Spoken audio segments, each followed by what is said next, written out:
Russia probe as the committee remains divided over reports the Trump campaign could have been picked up and named during surveillance of foreign targets. Let's have a fair and balanced debate. Let's bring in Ivan Garcia Hidalgo, the chairman of the Hispanic Leadership Council, and Scott Bolden, the former chair of the D.C. Democratic Party. Gentlemen, thank you so much for joining us. We saw a lot of news come out of the Sunday political shows. One of the guests was Congressman Adam Schiff, and he was on. I want to play a quick soundbite for you and get your reaction. So listen here. I think the chairman has to make a decision whether to act as a surrogate of the White House, as he did during the campaign and the transition, or to lead an independent and credible investigation. I hope he chooses the latter. I want to bring up and start with this topic because I feel like this is where we may have a little bit of a disagreement. I want to start with you, Scott, because there is calls for an independent investigation. Some people feel it's necessary and some people don't. What do you think?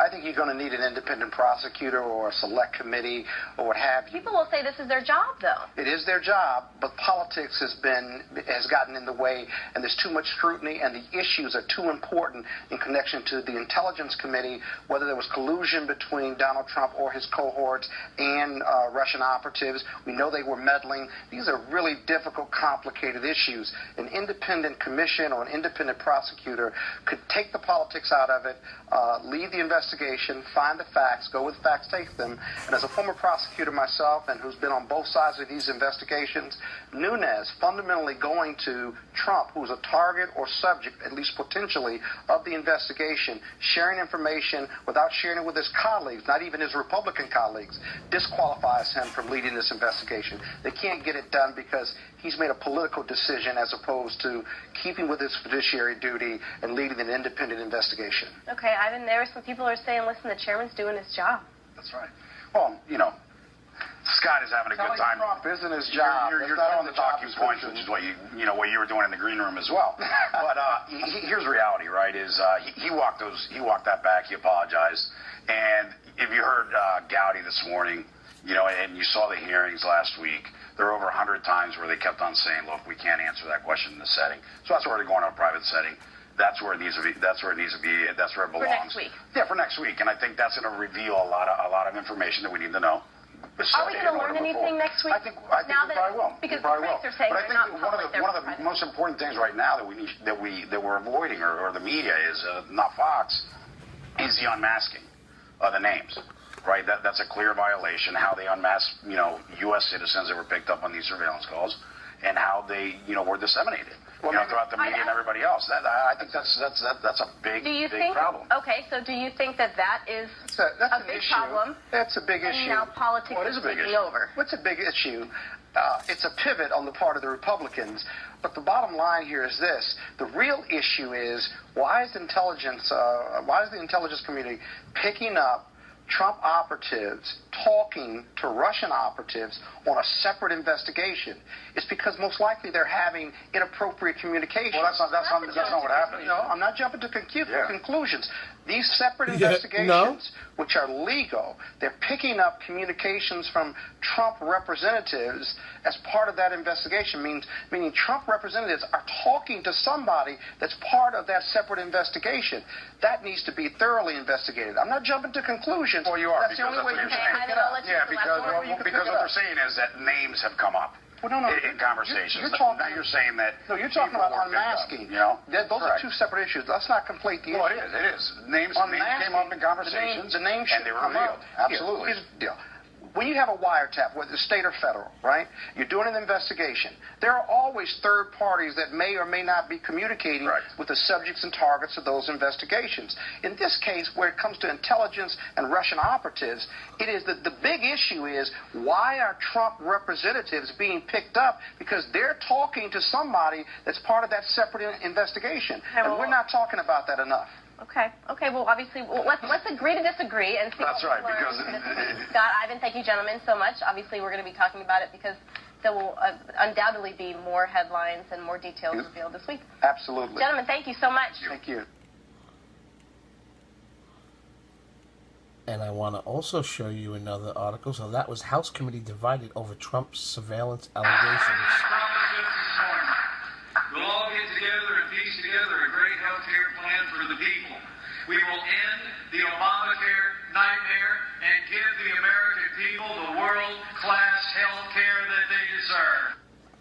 Vice President Mike Pence vowing to keep up the fight against Obamacare despite the Republicans being thrown for a big loss on Friday.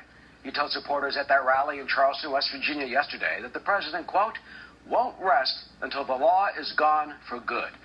But the failure to get the Republican health bill passed is seen as a shocking setback for both the Trump administration as well as House Speaker Paul Ryan. They, as you know, were looking for their first major legislative win. And as Republicans look to pick up the pieces, White House Chief of Staff Reince Priebus says the effort to refashion health care is still far from over. We have one party in the Republican Party and one in the Democrat Party. And the Republican Party came up with a package. The president met with over 120 members of the House.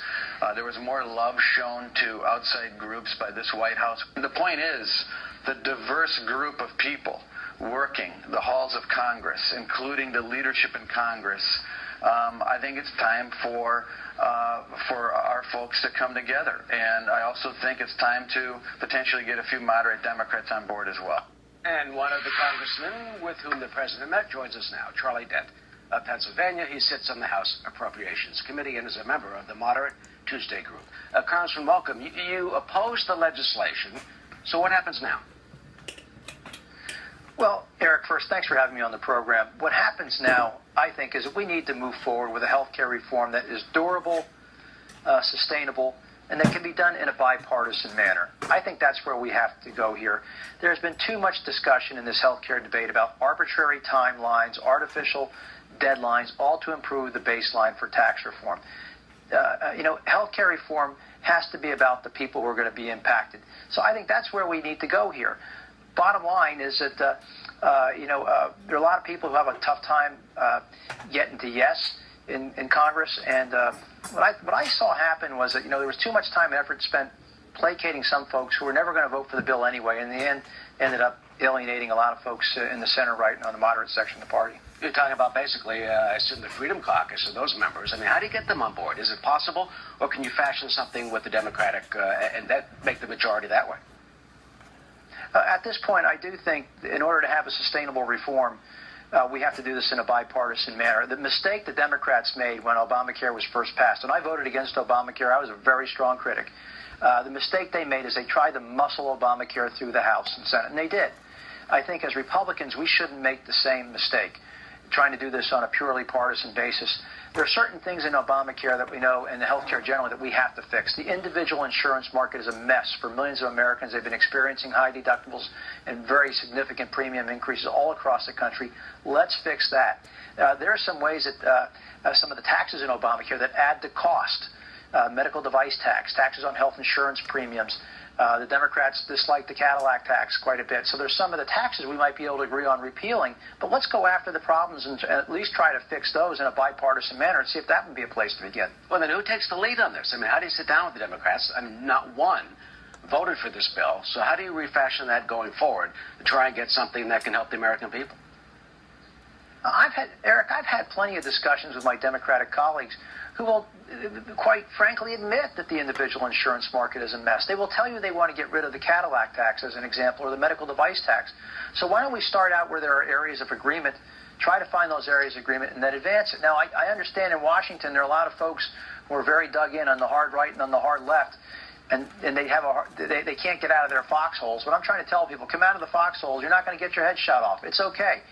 We can try to do this, and this is one area where maybe President Trump can be helpful because he's pretty pragmatic. He's not very ideological. This might be an area where he could try to help bridge the gap between the parties. Well, what would you like him to do? I mean, you had the New York Times Magazine reporting a pretty contentious meeting with him. What, he threatened you in that Oval Office meeting? No. Oh, yeah. Look, why would you say that? What happened, obviously, was we were having a discussion about the health care bill. I made my position known that I was opposed to that bill in its current form, which I knew was going nowhere in the Senate.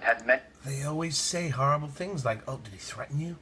They're trying to make him like a dictator. Any problems. We failed, I should say, all the people who were pushing this bill failed, really to build a coalition, like Republican governors, for example. And I raised this with the president. I have this proposal right here in my hand. This is the proposal from 4 Republican governors: Kasich in Ohio, Snyder in Michigan, Sandoval in Nevada, and Hutchison in Arkansas. They have very serious concerns about the Medicaid changes that were not addressed. And what was his reaction? Well, I raised this with them, and I think they're looking at it. I think they were going to seriously consider it. The point is, the bill wasn't ready. You need to get stakeholders engaged and bought in, and they're just, the patient advocates, providers like hospitals and physicians, they hadn't bought into this. In fact, they're actively opposing the bill. So I thought a lot more legwork needed to be done to get people who had a very serious stake in this issue. It didn't happen. The hard legwork, I felt, just wasn't done. And finally, very quickly, I mean, he was threatening members of Congress, saying that they're going to go after him before they pulled the bill. Do you think the president can show leadership on this? Do you think that the Democrats and Republicans can get together in the House and bring something from that end of Pennsylvania Avenue to the White House that is acceptable? Well, I certainly hope so. And candidly, this health care bill was moving through largely based on what was being developed in the House. Neither the Senate nor the administration actually provided a plan or a set of principles and policies, and I think that was probably also a bit of a shortcoming. If we're going to change this system, there should be a presidential plan presented to Congress formally, and I just didn't think there was that kind of effort that was put into this. That said, there is a great opportunity now to agree upon some bipartisan reforms.